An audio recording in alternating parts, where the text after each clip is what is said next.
장시간 비행기를 탔는데 잠은 안 오고 영화란 영화는 다 봐서 아무것도 할 게 없었던 적이 있나요? 그렇다면 항로에 대한 비디오를 볼 차례네요. 하지만 전 이런 생각밖에 안 드네요. 저 기장님, 뉴욕에서 베를린 갈 때 좀 더 직선 코스로 가시면 안 될까요? 그래서 물어봤습니다. 왜 항로는 늘 그렇게 꼬불꼬불한가요? 간단해요. 지구가 둥글기 때문이죠. 실제 구형인 지구와 달리 지도는 평평하죠. 그래서 비행기 항로는 일반적으로 굽어 보입니다. 하지만 만약 여러분이 같은 항로를 지구본 위에서 본다면 곧게 날아가는 걸로 보일 거예요. 지도에서 봤을 때 굽어 보이는 이 직선 항로는 아이러니하게도 대권 항로로 알려져 있어요. 이게 지구의 공류를 설명해 주죠. 그래서 평면 지도로 봤을 때 불필요해 보이는 캐나다 동해안을 지나는 우회 항로가 사실은 최단 거리 항로인 거예요. 알았어요. 죄송해요, 기장님. 이제 알겠어요. 그럼 대권 항로는 지도상의 착시 현상이라고 하지만 다음 건 그다지 설명 안 되는 것 같은데요. 왜 짧은 국내선 비행에서 가끔 지그재그로 이동하나요? 이러한 비행 경로는 분명히 지구가 둥글다는 사실과는 아무런 관계가 없죠. 그렇죠? 그렇죠. 피크 타임에는 미국에서만도 일순간 하늘에 무려 5,000대의 비행기가 날아다녀요. 매일 한 나라에 5만 대 가까이 되는 비행기가 날아다니는 거죠. 높은 고도에서 비행기들은 수직으로 600m 이상, 낮은 고도에서는 300m 이상 떨어져 있어야 합니다. 첨단 위성 기반 통신 시스템은 항공기의 날씨와 바람에서부터 다른 비행기에 이르기까지 모든 것을 감안하여 비행 중의 경로를 변경할 수 있도록 해주죠. 빨리 가는 것보다 안전이 더 중요하니까요. 따라서 지도나 지구본상에서 가장 빠른 항로처럼 보이는 곳이라도 조종사와 항공교통 관제사들에 의해 종종 무시되죠.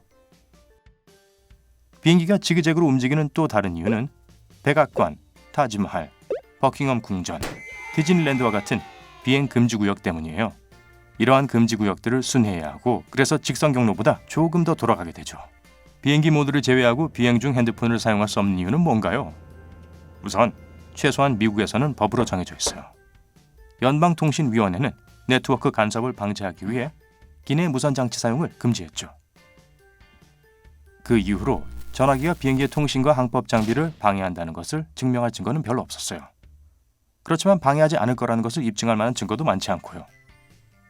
따라서 이러한 규칙이 시행된 이후 기술이 크게 발전했음에도 불구하고 연방통신위원회는 계속해서 주의를 게을리하지 않고 있죠. 좋은 점은 많은 항공사들이 요즘 기내 와이파이를 제공하고 있다는 거예요. 그러니 비행기 모드 스위치를 켜도 전 세계를 비행하면서 밝은 면의 최신 영상을 볼 수 있어요. 들을 수 있다면 말이죠. 그러니까 왜 더 조용한 비행기를 만들 수 없을까요? 아니, 차에는 머플러가 있는데 왜 비행기에는 편리한 소음기를 달 수 없나요? 자동차에 달린 머플러는 일련의 흡음재를 통해 내연기관에서 나오는 배기가스를 내보내는 원리로 작동하죠. 흡음기가 차에서 발생하는 음파를 분해하는 거죠. 하지만 제트 엔진에도 같은 일을 한다면 엔진이 제대로 작동하지 않을 겁니다. 빠르게 움직이는 배기가스의 흐름으로 제트 엔진은 추력을 얻고 이 추진력으로 비행기가 이륙하고 날 수 있어요. 그러므로 제트 엔진의 흡음기나 머플러를 단다면 추진력이 감소하고 엔진의 에너지가 낭비될 겁니다. 비행기에서 나는 가장 큰 소리는 이륙 중에 발생하는데 그것은 엔진에 머플러가 있는지의 여부와는 상관없어요. 매우 뜨겁고 빠르게 움직이는 배기가스와 차가운 정지된 공기 사이의 반응에서 발생하는 음파에 더 관련이 있죠. 비행기는 어떻게 번개에 맞아도 괜찮나요? 네, 비행기는 번개에 끄떡없죠. 챔피언처럼요. 현재 사용되고 있는 상업용 항공기는 적어도 1년에 한 번은 번개에 맞는 것으로 추정됩니다. 그리고 비행 중 번개에 맞은 비행기는 착륙 후에 항상 검사를 받지만 대부분의 경우 완전히 멀쩡하다고 결론 나죠. 오늘날의 항공기는 번개를 염두에 두고 설계 제작되기 때문인데요.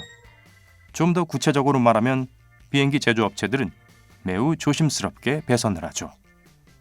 번개가 비행기를 칠 때 보통 날개의 끝이나 코와 같은 가장자리에 내리치는데 전류는 꼬리를 통해 빠져나갑니다. 이것은 비행기의 몸체 또는 동체가 패러데이 케이지 역할을 하기 때문이죠. 이건 전자기장을 차단하는 용기 같은 거예요.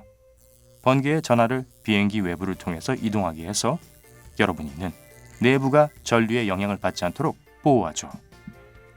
그래서 비행 항로가 폭풍 후 주변을 지나야 할 때는 보통 난기류나 우박에 의한 항공기 손상을 예방하는 것이 중요하지 번개는 신경 쓰지 않아요. 그런데 비행기가 폭풍으로 뚫고는 날 수 있다면 왜 극도의 열기 속에는 날 수 없나요? 여름이 점점 더워지면서 항공기가 극심한 열기로 발이 묶이는 일이 일반적인 현상이 돼버렸죠. 열은 항공기에 다른 방식으로 영향을 미칩니다.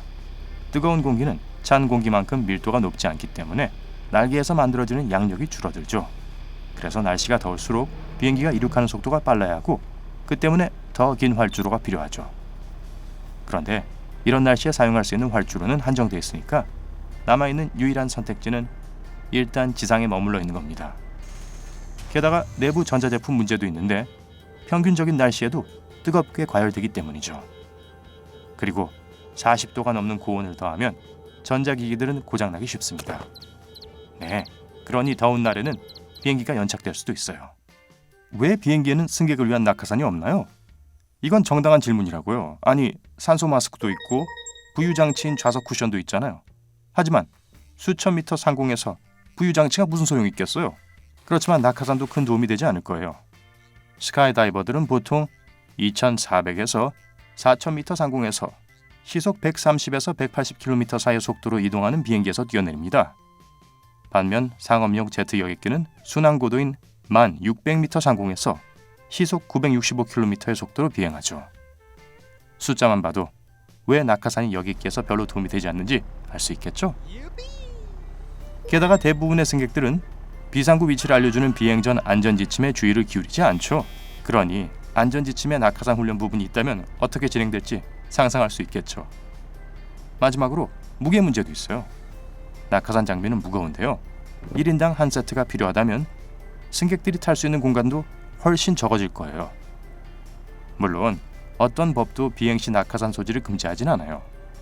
하지만 탑승 전 보안 검색을 쉽게 통과할 수 있을 거라는 기대는 하지 마세요.